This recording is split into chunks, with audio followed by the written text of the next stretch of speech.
We're now joined by Lukas Rossi. How are you? I'm good, dude. How are you? Oh, doing so good. It's summertime, man. You got the That's you right. got the anthem. We're gonna be talking all about it. But give us a little bit of background. I know you're Canadian. Yeah. Tell us about where you grew up and how that evolution, how you fell in love with music. Maybe some of those first artists or songs or albums that really hooked you. My mom, dude, my mom used to always, I remember when I was like knee high, man, I used to remember her just like dancing around the house to like Lionel Richie and stuff like that. And damn, dancing on the ceiling. I'm like, that's good shit, like, and my brother would be down the hall and I'd hear him rocking, his teenage angst stuff. I was like, what is that sound? And it was Billy Idol, Flesh for Fantasy. And I was like, oh, now this I can get into. So yeah, I guess just my brother and my mom, they were always rocking music, man. And I just, I guess it's in our blood. Well, that's it. It's those record collections, of our parents and siblings and all that, especially if you have an older sister or brother. They kind of break the parents in and break you in. Yeah. They got the collection and all Yeah. that. Do you remember what the first album or artist that you went out and bought with your own money? Oh, NWA. Wow. Yeah. I was a part of the team that promoted and broke them. No Straight out way, of dude. Compton, yeah, Priority Records here in LA. It was exciting time. A lot of people, naturally think that, you know, hip hop and gangster rap, it all came from like R&B, black music, but it really evolved from like punk rock and alternative music. This was like underground alternative, the punk rockers were the first ones to embrace Yeah. something as radical as NWA, F the Police. And, you know, first time I ever heard a hip hop song, Grandmaster Flash and the Furious Five, the message was on K Rock, the big rock station here in LA. They Oh, were playing it, so it's, yeah. it was really the alternative, the punk rock scene that really introduced the world to that. And to this day, the Snoop Yeah. Dogg's and all that, Drake, they go out there. They've got such a wide audience, it's Yeah. And then, I, I guess it morphed into alternative and then branched off into all these cool new genres. But yeah, dude, that was my start, dude. And Public Enemy, like, damn, that shit's so amazing, was dude. your mom with the F the Police, or do you have to kind of hide that one when you crank that? Oh yeah, yeah. That would just be with my, the Sony, remember the old Sony Walkman, the yellow one, dude? That was like, it would seal up in that. Like, I think it was waterproof or something, but dude, I'd go into the bathroom, just run the water and just listen to these records. I remember my grandmother caught me one time. And she's Italian, like from like the motherland, Italy. And so she's like, Luca, open the door. I'm like, what? I'm busy. And she knew. So she freaking like almost broke the door down to take away the music. And I was like, man, if this is a struggle, I'm doing this for sure. If my grandmother doesn't like it, I gotta be onto something. Yeah, I mean, if it's that anti-authority, Yeah, that rebellious where you got to hide it and, people that's want to punk ban rock. you. Well, when I was working promoting NWA, of course, they got that famous letter from the FBI that was Oh telling Priority yeah. Records, you need to take this off the market. These guys are denouncing, law enforcement. This is a threat to society. And the president of the label was kind of scared when they first saw that. They thought, were they going to shut down the company or what? But then they realized they couldn't do anything. So they started waving the letter, man, putting it out there in print, like, look at this. I mean, if Shit. this is so bad, the FBI doesn't want you to hear it. It's fucking No. good. Oh, then like Two Live Crew, They were awesome too. They were like edgy, man. You Yeah, know? the rappers in Two Live Crew were originally from Southern California. They had moved out to Miami, and Luke, who wasn't even a rapper, he's more the entrepreneur. He put the label together and put him out there. Literally before I got on the line with you, I was listening to T.I.'s podcast. He's interviewing Luke on my Oh laptop no here. way. That's rad, dude. Yeah, so yeah, rock and roll was always revolutionary. I remember even when Elvis came out, the Ed Sullivan Show, they would only film him from the waist up because they thought, the girls would get pregnant if they showed his gyrating hips.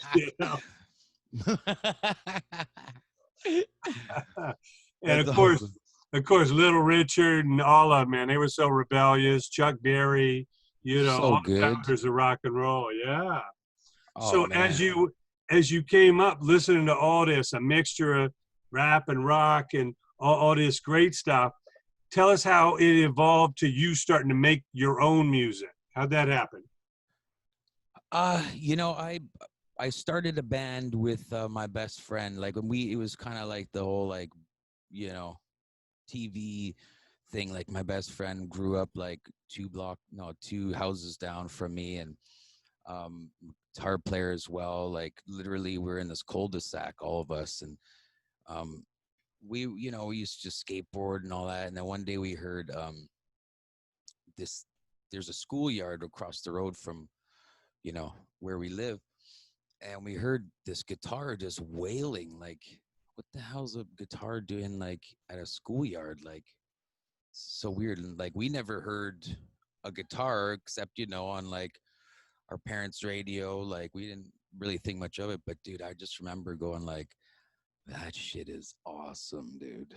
Like awesome. So my guitar player, at the time, he was like, the next day he was moved as well. Like he went right to the pawn shop, tried to find one, and then found that kid because he came back. He couldn't find a guitar at the pawn shop, found it and bought it for like $15. And we just started jamming. My best friend, his dad was a drummer. Like, he just liked to mess around, but he had a drum kit.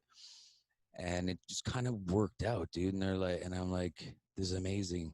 Can I try the guitar? And my buddy John was like, dude, you should sing. I'm like, what do you mean sing? I'm like, I can't sing, dude.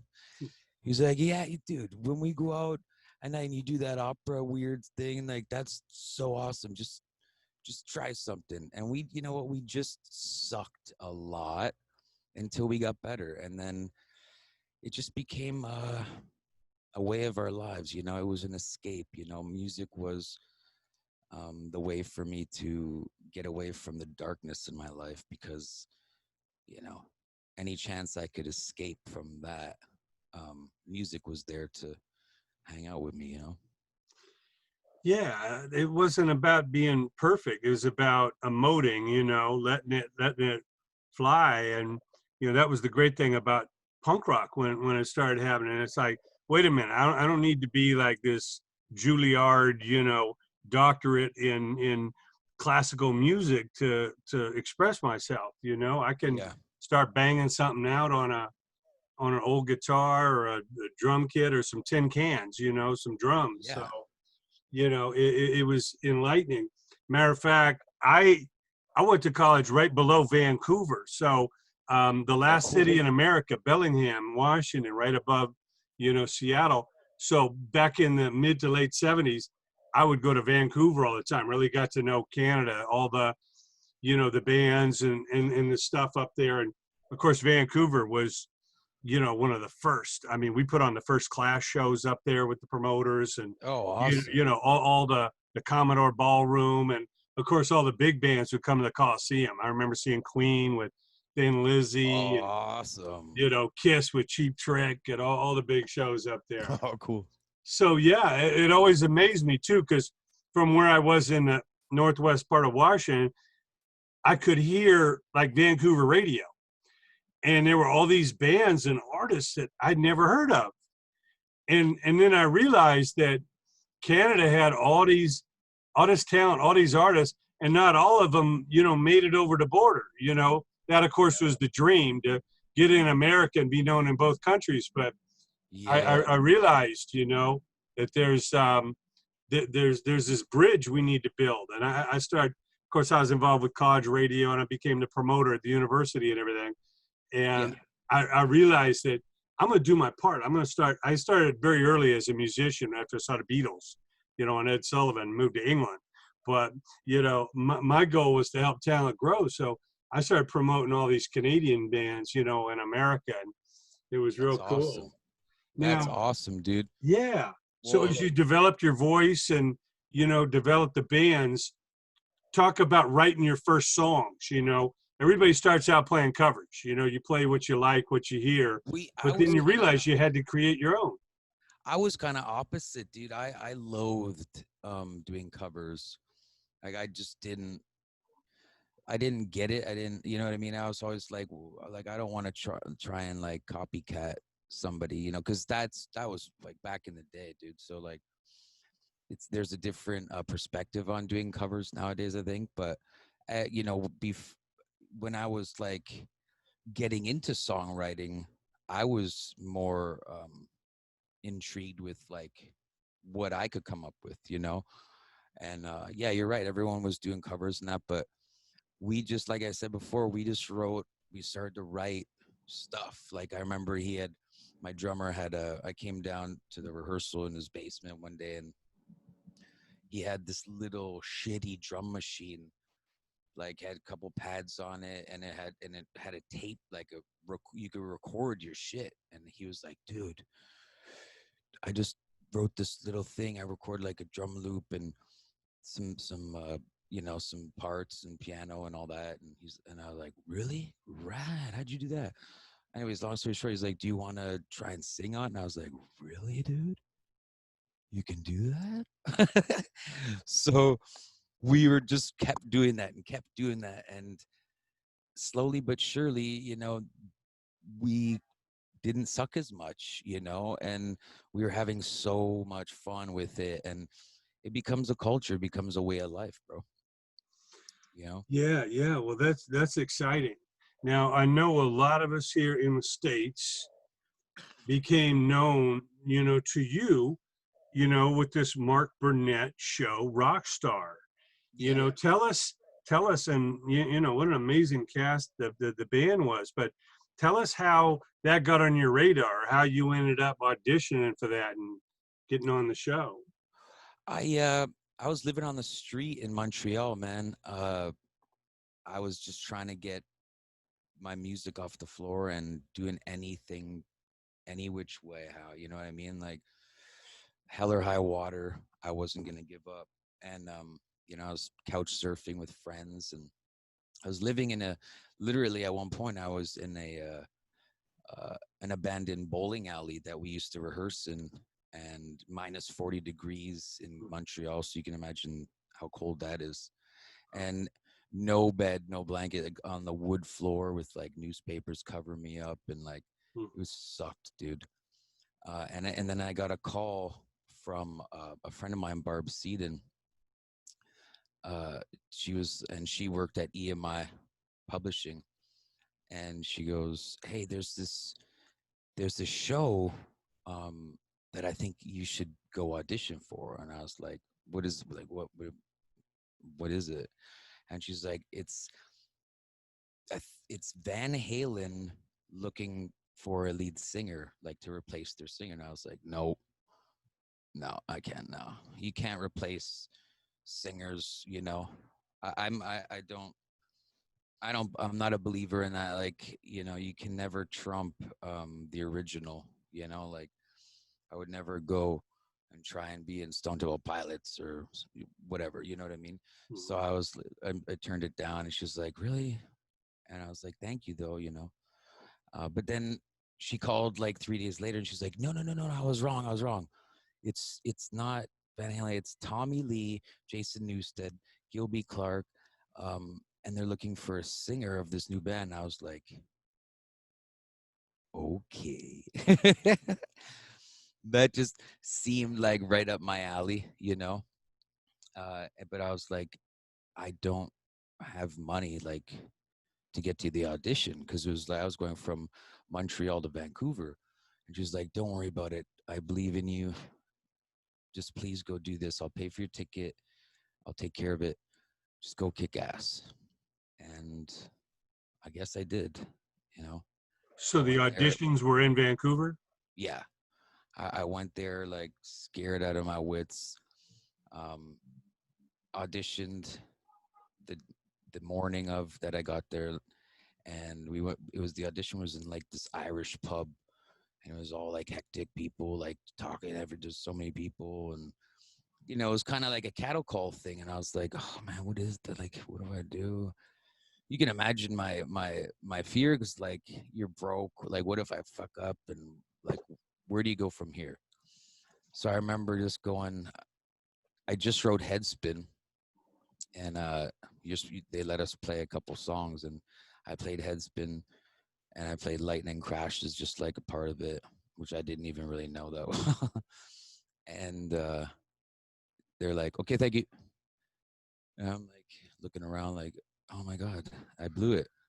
So I'm walking out and I'm packing up my guitar, and I'm just about to like go across the road, and I'm pressing the button to make the light turn green. And I remember like just about to press the button, and this dude grabs me and he's like, dude, can you come back for a second audition tomorrow? And I was like, yeah, sure, of course.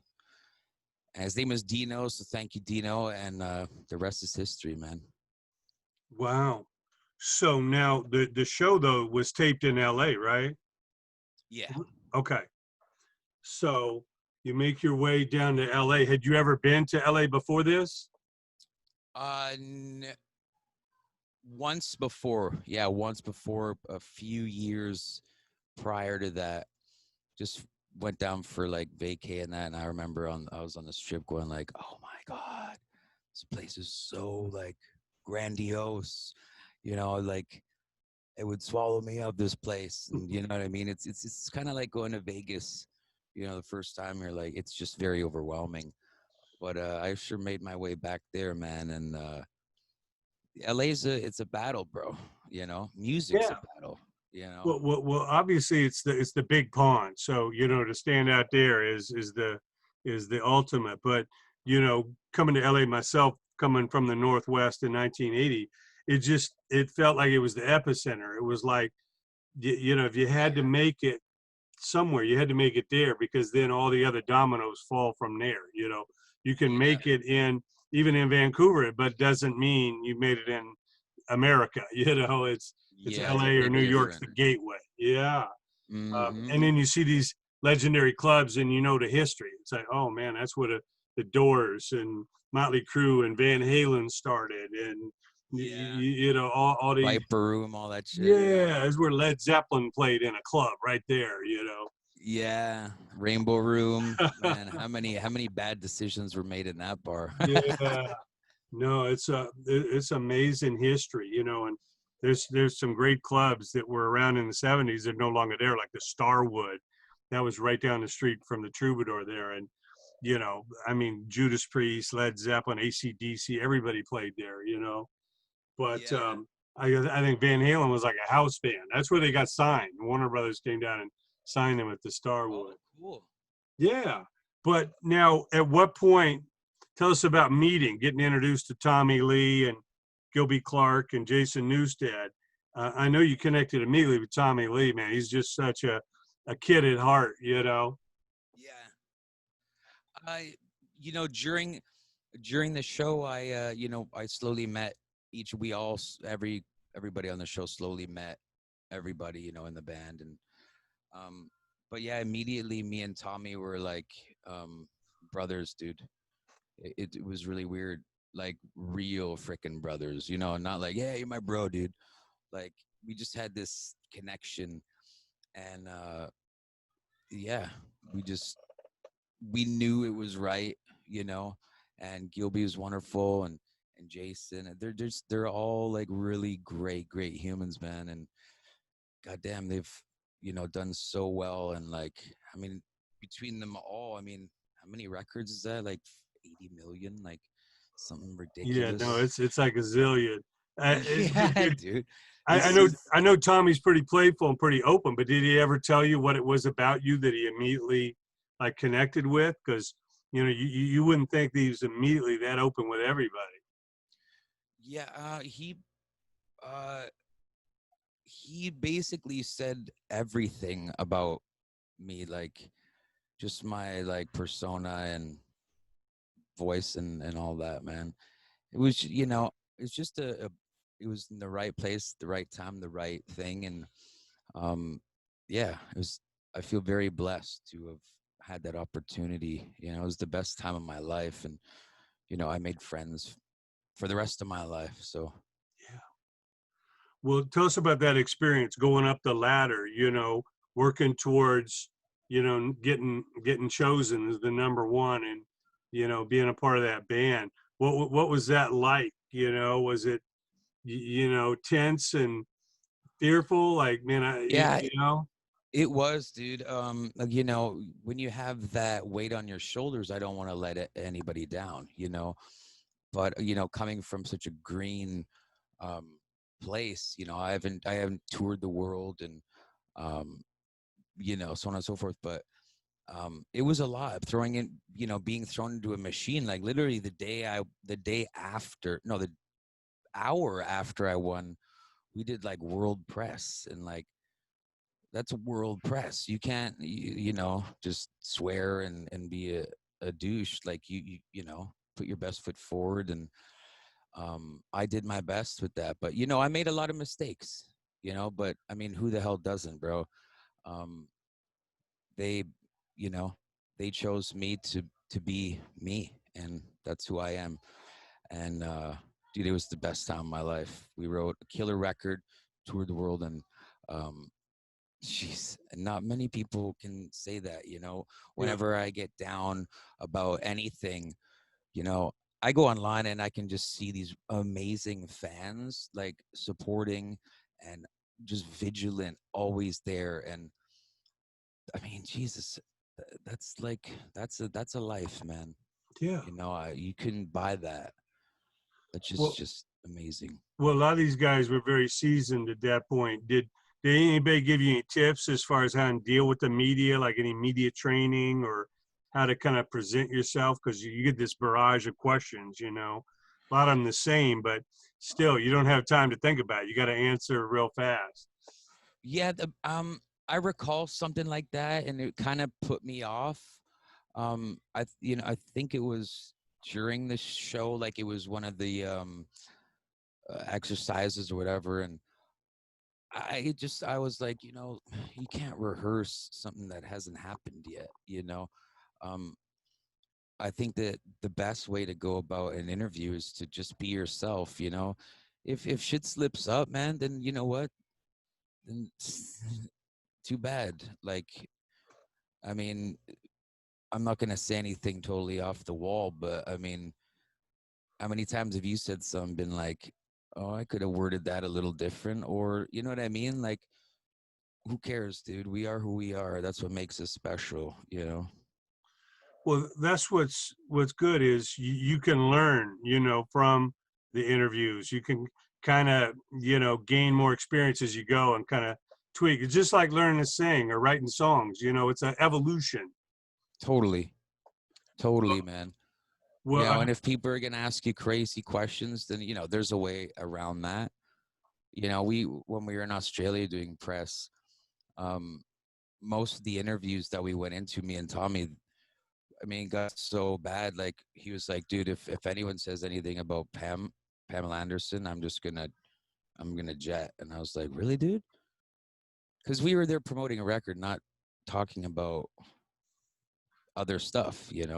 yeah, You're doing like 50, like going to 50 freaking radio stations. That's a lot, you know?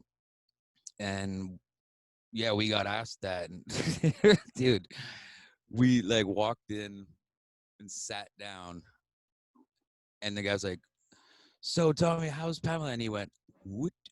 Let's go. So it was kind of awesome. I mean, you got integrity, man.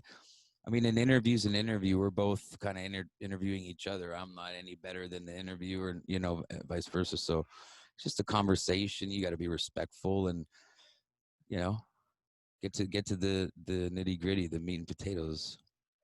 You Yeah, know. well, I've had a illustrious promotion career myself. That's my main thing. I'm a promotion marketing guy. And from 1980 on, I was in the right place at the right time. I helped launch Mm. and promote and break Motley Crue on their first independent, release before they got signed. And same thing with Oh no Metallica. way. I helped put together their first shows at like the Whiskey and Troubadour and all that, the country club, and the same with Guns N' Roses, So I saw the beginning of all of that, and there's nothing like seeing something go from 0 to 1,000, and it doesn't happen overnight, but just Yeah.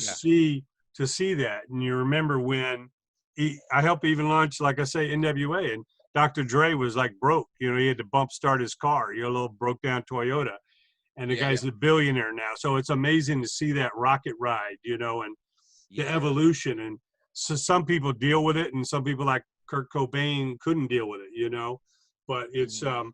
when did you learn along the way that it's great to party, have a good time, but you kind of got to do it in moderation. There's a lot of Jimi Hendrix and Jim Morrison. There's a lot of rock stars that went too far and they're no longer with us.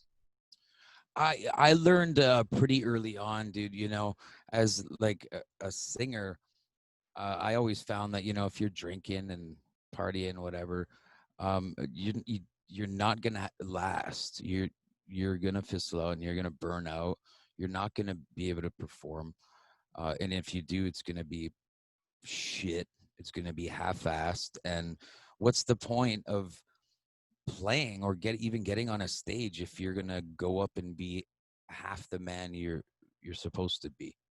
So it's just like just wait till after, and everything in moderation. um yeah, I found out early, dude. Your body, and I think it's your integrity and your drive. At least for me, um I prefer to put my best foot forward and leave all the shenanigans till an appropriate time. Well, especially as a vocalist, because like I say, as a guitarist, Slash could break his guitar and just get another one. But Yeah. Axel and of course James Hetfield and Vince Neil. Luckily, all those guys never had a hard drug problem. They never went Yeah. off the rails. Yeah. And I think the voice it kind of reminds me of being an athlete. It's like a muscle. Totally. You gotta like nurture it and Yep. protect it and work it out. You can't wake up with an hour's sleep and hard party Yeah. and expect to perform on the field. Yeah, you wouldn't be able to tour for 2 weeks acting like that. Yeah. And at the same time, as the singer, like you said, Slash can just, get his roadie here, give me another Gibson, and I'm ready. I'm shredding up. But if I screw up, everyone in my band looks like shit too, you know, because then I'm kind of well, I guess I'm the letterhead or of the performance. So I mean, if I sound horrific, I don't think people are gonna be like, wow, that singer sounds so shit tonight, but I love the snare tone. you Yeah, know? you're the voice, you're the front man, you're the spokesman, so to speak. If Yeah. if that's bad, it's all bad. Now, Yeah. what was the greatest thing you learned? I know it was an amazing experience and a whirlwind to be touring the world, with these guys. They're all veterans. They've been there, done that, and you're trying to keep it all on the rails. What was the greatest thing you learned? Was it the endurance, what you had to kind of do to stay in that kind of shape to perform, or what was the greatest thing you walked away the tour from? The greatest thing walking away from that tour, dude, honestly, was realizing that my music actually affects people. And it wasn't about this stardom, it wasn't about the celebrity. All that was just bullshit. Looking out and finally seeing somebody crying, seeing somebody smiling, and changing their perspective on life, maybe for an hour, is a fucking honor, dude. And it morphed me literally into like a real musician. Because prior to that, back in my first band, it was like, you're playing for free beer and having fun with chicks and all that bull crap. But yeah, dude, it became professional, and um, I had to take a deep dive into who I really was as an artist. And thank God I didn't, John. I came back up, and I realized that I affect people, and they affect me. All those wonderful fans out there, dude. It would all be just trivial. It would all be selfish if it wasn't for the community that I've had the honor to build over the years with these wonderful people. Yeah, and I know it's kind of a negative side note, but it's kind of amazing that the show hadn't fully legally, checked out the names of the bands that were available and all that. I know, while all this is going down behind the scenes, there's this fight over the name. There's some pop punk band in California that says, "No, motherfucker, we ain't giving up the name," you know, Yeah, I know and that was crazy. yeah, they probably got made a pretty good offer, and for whatever reason they held out. And you know, I know you guys just soldiered on. It was like whatever they call us, But Yeah.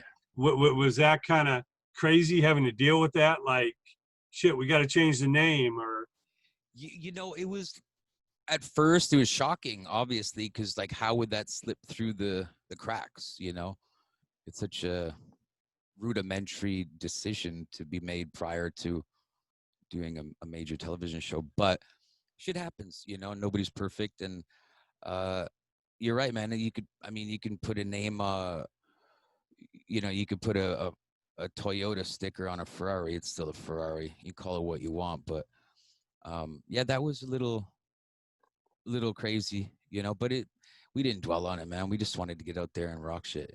yeah. But you think, like I say, a television network, you got legal affairs, you got lawyers on staff, you got business affairs and contracts. I mean, who the fuck fucked up? I mean, that's like rule one, trademarks, legal clearances. But, you know, for whatever, the name didn't really matter. But Rockstar Supernova was just as good, Now, I know you and Tommy Lee have kept in great touch. Like I say, he's friends for life. I mean, what can you say? I mean, Tommy's a force of nature. I mean, just an amazing drummer, but more than that, musically. I know you're a part of his new solo album, and Andro is crazy. He's all over the map, man, with his styles and what he does, and he's not just a drummer. Talk about, Tommy continuing to kind of pull you in, say, "Hey, man, I got something I want you to sing on." Oh, dude, I think me and Tommy send songs back and forth to each other, like, demos that we're creating at the time, probably every couple days. So um, this has been happening. It's a long time coming. He's been working on his record, and I as well. And I did this version of "When You're Mine."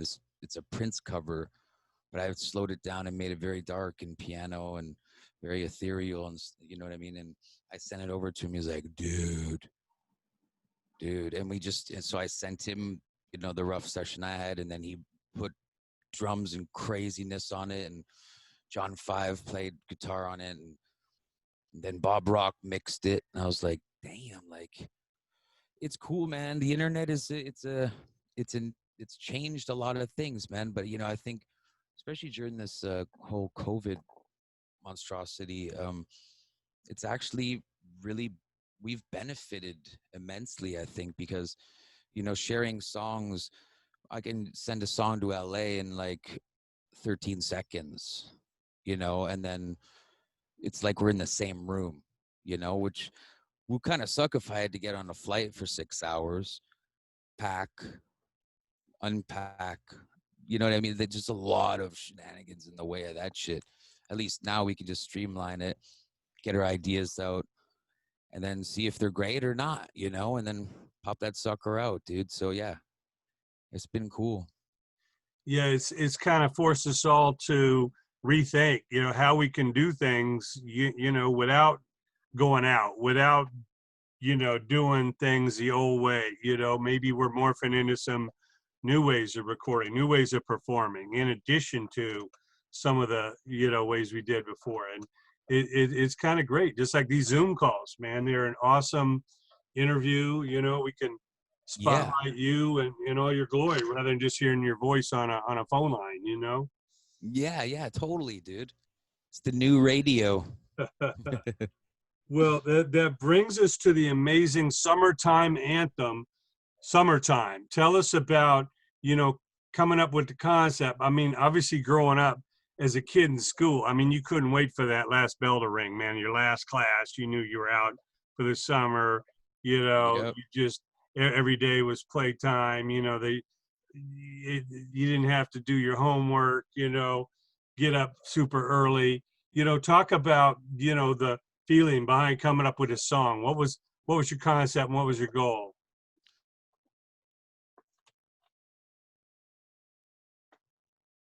When I sit down to write a song, I start off with drums, and then I build on top of that. I'll build, so drums and then keyboards and then bass and then guitar. And if I get that far, then that means I'm feeling it. I'm onto something. Um, but yeah, this whole summertime record was, just playing around with different sounds instead of immediately going to grab my guitar and a distortion. you know I wanted to like embellish on my piano skills, and you know what I mean. It's a different world, you know guitar and piano. You approach music different, you approach chord progressions differently. They look different, they are different. um but it just kind of flushed out real quick, man. Like, um I wanted to get into a different mood. My rock stuff is very like dark, and rightfully so. Like, there is a very dark and gray side of me that um I have to explore all the time, or else it just builds up, and that's not a good thing. I need to get it out. But the summertime stuff was just like a way for me to explore the fun side of me, and you know what I mean? Yeah, well, again, it's like Alice Cooper, "School's Out." I mean, no matter what time of the Yeah. year, when you hear that song, you know that feeling. It's like summertime, in the worst part of winter.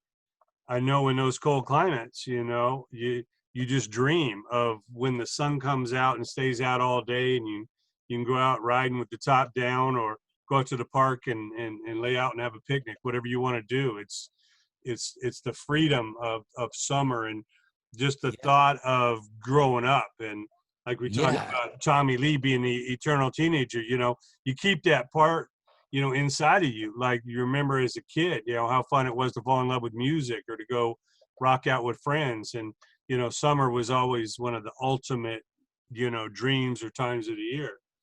Yeah, and the weirdest thing is that, I had recorded this record prior to the whole COVID thing, and for some reason I never released the record. It was just sitting in my computer, and um my wife was like, "Why haven't you put this out yet? Like, this is some of my favorite stuff that you've done."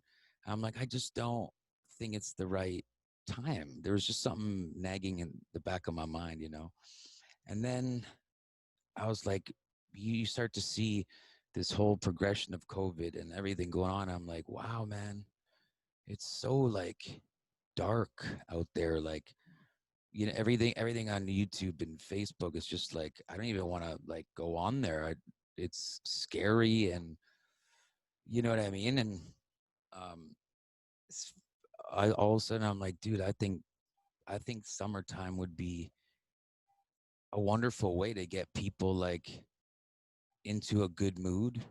Not to be dismissive of the world issues going on, but I just mean like in general, like I wanted to just put a little more like happiness out there instead of like some crappy shit, you know? Like I'm a positive guy, dude, you know.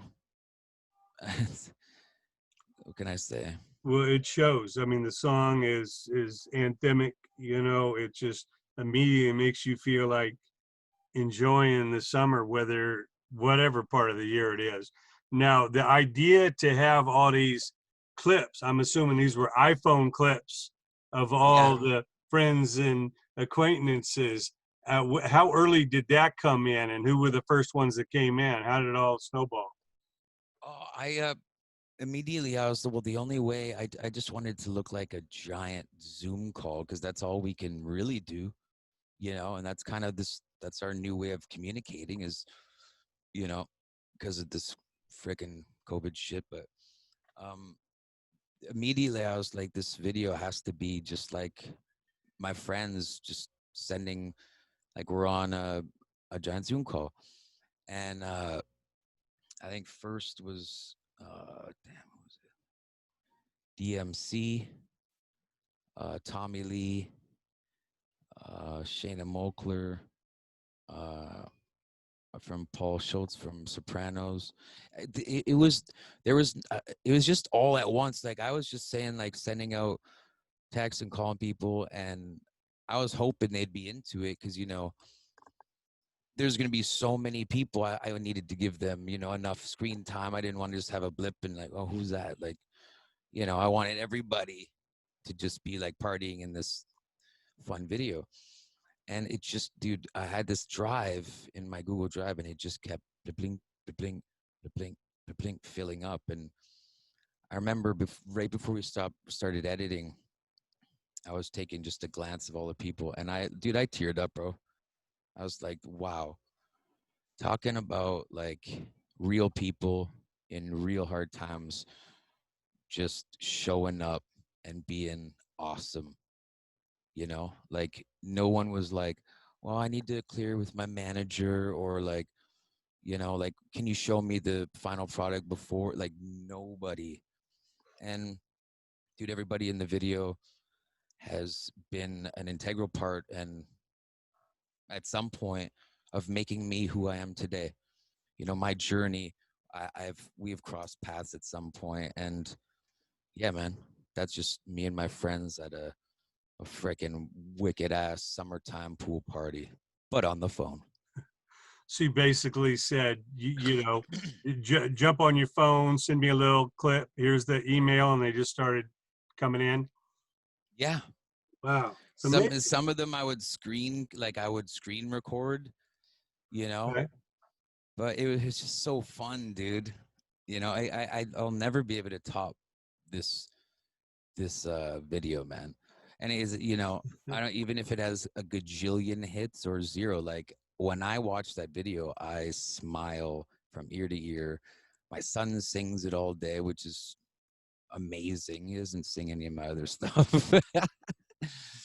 You know, just a smile. That's all I was going for, brother. You know? Yeah, you got Joey Fatone from NSYNC in there. He's Yeah, pretty dude. thick. He was He one of the repeats. first ones.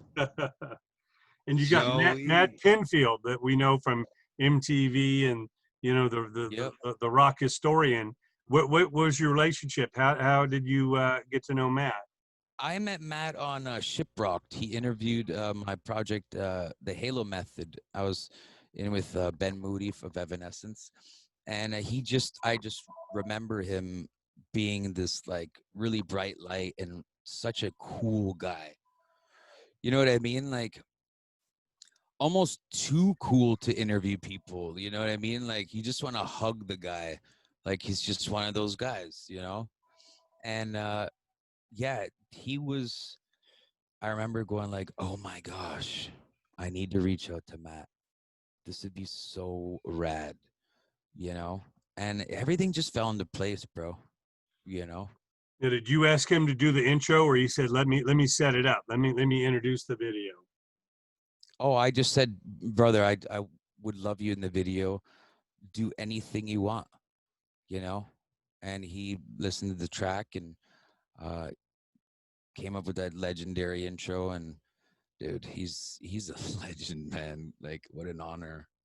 Yeah, and you got the guys from POD and Tiffany, and where did you meet DMC? How did he get on your radar? DMC was I wrote a song with DMC a few months back with Cole Beasley, the football player, and we did a single. Uh, John Gomez is a mutual friend of all of ours, and he reached out to him to do the single and that, and because I had the song that they wanted to use uh, for their song, and we collaborated, and then we just all kept in touch, and yeah, dude, it was just perfect timing and people and so rad. Well, yeah, it's ingenious. It's a little for them to do, but when you stack them all together, like you say, it's this amazing celebration. You could never get all those people in the same room at one time, but with a Yeah, digital phone and digital recording and Zoom and all that, presto, it's a yeah, big party, going coast to coast and around the world. It's hell amazing. yeah, dude. Yeah. So now, with that video, like you say, it's hard to top, and it's different than a lot of your other stuff. Do you see any kind of musical follow up to that? I know you can't get all those people on every song, but is there something that may follow in that vein musically? Did it open up a door in your brain? You you mean with any of the Yeah, people with, that? with with that style, with a lot of your other stuff being more darker and moody, with this style, is it a one-time thing, or is that going to open up another potential avenue to do a follow-up song in that, Well, yeah, particularly? I mean, the whole summertime record is in this vein of the summertime song.